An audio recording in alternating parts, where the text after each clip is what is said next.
ഷിച്ചു ഒരു friendly and playful ആയിട്ടുള്ള ഒരു ഡോഗ് ബ്രീഡാണ്. ഷിച്ചു ഒരു കമ്പാനിയൻ ഡോഗ് കൂടിയാണ്. ഇവർ കിഡ്സ് ആയിട്ടും എൽഡർലി പീപ്പിളായിട്ടും വളരെ ഇണക്കവും ഫ്രണ്ട്ലിയും ആയിട്ടുള്ള ഒരു ഡോഗ് ബ്രീഡാണ്. ഇവരുടെ കാം ആൻഡ് ജെന്റിൽ നേച്ചർ കാരണം ഇവരൊരു ഇമോഷണൽ സപ്പോർട്ടീവ് അനിമലായിട്ട് കൂടിയാണ് കണക്കാക്കുന്നത്. ഇതുപോലത്തെ top quality top pedigree lineage ചെയ്യുന്ന പപ്പീസിനെ നിങ്ങൾ നോക്കുന്നുണ്ടെങ്കിൽ ഞങ്ങൾ ഇപ്പോൾ തന്നെ കോൺടാക്ട് ചെയ്യൂ. With KCA without KCA puppies available ആണ്. Also all India all Kerala safe and secure ഡെലിവറിയും പോസിബിൾ ആണ്. അടുത്തത് നമുക്ക് വന്നിട്ടുള്ളത് വളരെ എനർജറ്റിക്കും അതുപോലെ തന്നെ പ്ലേഫുള്ളുമായിട്ടുള്ള ഒരു ഡോഗ് ബ്രീഡാണ് golden retriever. Golden retriever puppies വേൾഡിലെ മോസ്റ്റ് ബിലൗഡ് ഡോഗ് ബ്രീഡ്സ് ആയിട്ടാണ് കണക്കാക്കുന്നത്. ഇവർ വളരെ ലവബിൾ ആൻഡ് എനർജറ്റിക് ആയിട്ടുള്ള ഒരു ഡോഗ് ബ്രീഡാണ്. ഇവർ വരുന്നത് മീഡിയം ടു ലാർജ് സൈസിലാണ്. ഇവർക്ക് ബ്രോഡ് ഹെഡും എക്സ്പ്രസീവ് ഐസും അതുപോലെ തന്നെ ഫെദറി ടെയിൽസുമാണ്.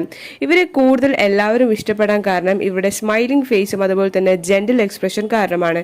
ഇവർ എല്ലാവരുമായിട്ടും വളരെ ഫ്രണ്ട്ലിയും അതുപോലെ തന്നെ ജെന്റിൽ ആൻഡ് അഫെക്ഷനേറ്റ് ആയിട്ടുള്ള ഡോഗ് ബ്രീഡാണ്. ഇതുപോലത്തെ ടോപ്പ് ക്വാളിറ്റി ടോപ്പ് പെഡിഗ്രി ലൈനേജിൽ വരുന്ന ഡോഗ് ബ്രീഡ്സിനെ നിങ്ങൾ നോക്കുന്നുണ്ടെങ്കിൽ ഞങ്ങൾ ഇപ്പോൾ തന്നെ കോൺടാക്ട് ചെയ്യൂ. With KCA without KCA dog breeds available ആണ്. Also all India all Kerala safe and secure ഡെലിവറിയും പോസിബിൾ ആണ്.